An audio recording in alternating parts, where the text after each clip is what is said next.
for today's blog, I would try to do a book review, and I think all photographers and good photographers should be reading photography books, and especially various books that are inspiring to us, that are photo-rich, so we can see what other people are doing, be inspired by their work, and help us, spur us on in our own picture taking.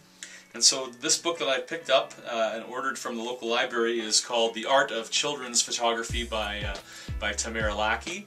And it's quite an interesting book. There's lots of really good stuff about this book. She's a multiple award-winning author from the WPPI, the Wedding and Portrait Photographers International, and whatnot. So I mean, she's fairly qualified to write a book like this. And so I'm going to just kind of talk about what I found to be the most helpful in this book. And if you want to check this book out, should you shell out your hard-earned cash over it, or should you just go to the library and rent it like El Cheapo did? Really, it kind of tries to seek to answer the question of what is contemporary children's photography. And kind of what I can gather is that the current styles that most photographers are going for are, this more kind of photojournalism meets family or kid photography versus kind of the old traditional studio setups that you can usually had in days of days gone by. I mean, you can take your kid to Sears or wherever and get your Walmart, get a picture of your kid done. But what this kind of book seeks to do is to explore the world of changing your family photos into like an artwork that you'd be happy to display in your home. It's not just a picture of your kid, it's a photograph of your family and the children and the experiences therein. And so this book kind of seeks to get at more of that development in photography. The content of the book deals with working with kids and parents in these kind of photography environments. Also, she talks quite a bit about drawing different kids out depending upon their various personalities that they'll have. Some kids will be shy and not really want to be too involved in interacting with the photographer when they take pictures, so she talks a little bit about that. Also kind of honing this skill of reading people and reading kids to kind of get a feel for where they're at, and then you can kind of build a little bit of relationship with your subjects, with your clients, and then kind of as you do that, gain an entryway or an open door into taking some great photographs. And so she talks quite a bit about that at length. She also has lots of really good tips for and advice for kids that when they're having a tantrum or freaking out when you're trying to take their pictures. And I mean, there's going to be lots and lots of less than ideal situations that photographers have to contend with. So she does give some good tips on that, how to be patient and this kind of stuff.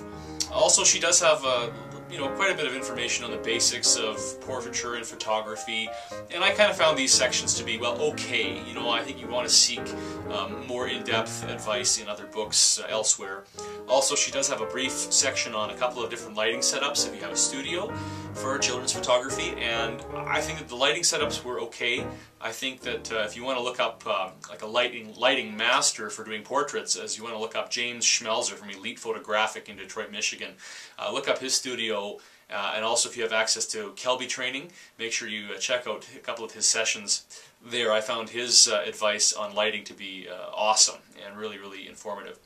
Also, she gives the basics on composition and using the rule of thirds, which I think the majority of photographers are already aware of, but it's always good to go over those basic concepts. She also has some interesting stuff to say about environmental tips. I think, there's going to a park for a location, or to the client's home or backyard, or an urban setting, and I think that the whole urban thing is way overdone, or at least it's done poorly by many photographers. The whole concept is to have a contradiction of your subject and the setting.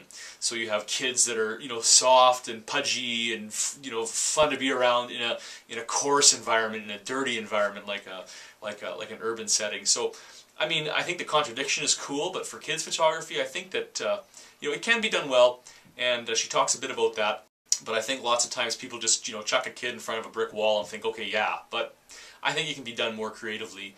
I think that also the point with any kind of environmental stuff is that you want a relaxed and fun atmosphere so that the kids can relax and be themselves, so you can actually capture the essence of who they are in your photography. as well as the moments of interaction between them and their parents or their siblings. And she does talk a little bit about that kind of stuff in this book as well, but I think that point you know, needs to be driven home more and more as we see more and more of this kind of urban movement. What I found most helpful about this entire book is really the section on the really good business tips that she has. I mean, she's kind of coming from a person who is a bit of a pioneer in this and kind of how to set up the business side of photography.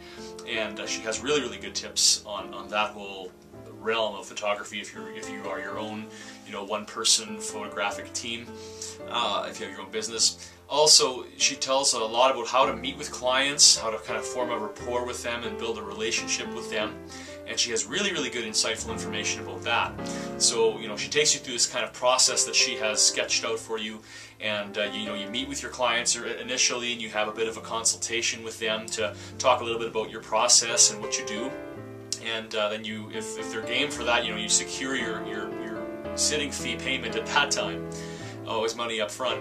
And then you go ahead, you book the shoot, you do the shoot, and then what she really kind of emphasizes is when you supply the proofs to your clients, either you do it electronically so that they can look at it on a web page, or what she recommends is really, you know, going back and meeting again with your clients to further build that relationship, walk them through the proofs, you know, kind of get their reactions to different things. And it's kind of an invaluable piece of advice to see, well, what works? What do these people like about your photography? What didn't they like? You know, there's a lot of things that can be missed if you just throw up a website and you don't evaluate that aspect of it. Also, she talks about how to, you know, be a salesperson without being selly, without being a salesperson. How to be, give a consultation about this and kind of try to come up with a package of your photographs that will work for this family, and you know, do a salesmanship job, but don't do it in such a pushy way that would turn people off. And so she does a really good job about kind of sketching that out, fleshing that out. As well as she has a section on wrap up and then delivery of your product. So you wrap up your session, you finalize your final invoice with the client, and then you deliver the goods to them. And she talks a little bit about other companies that really do packaging well, like Apple. When you get your final product, you know, you're going to throw the packaging away, but you know, there's just something extra to this that might help set you apart from other photographers in your area. And it just gives the overall experience of photography with your clients that extra little bit of something. So she has a really good system for that. So I would recommend the book based on that alone if you're a person who's starting out in this or you would like some further information on some of these topics. It's really good stuff. Also got a lot of really good stuff about advertising, marketing, and promotions. Lots of tips and tricks in that regard. So if you haven't explored that, if you have a business, then this might be of help to you with that regard. Also, she talks about pricing guidelines, I know, which is a very difficult topic for most photographers. You know, what do you price your work at? What are you worth per hour? What are, you know, who do you have to pay? What bills and expenses do you have to look after? So she talks a lot about pricing guidelines.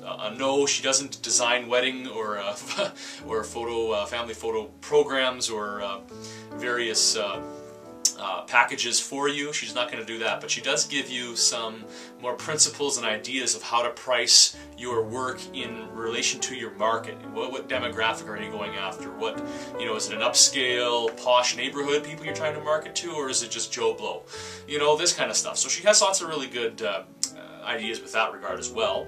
And she concludes with a summary and various mistakes that she's made in her career as a photographer. So you can always learn from other people's mistakes as well as your own. So yeah, it's really a really great way to wrap up the book.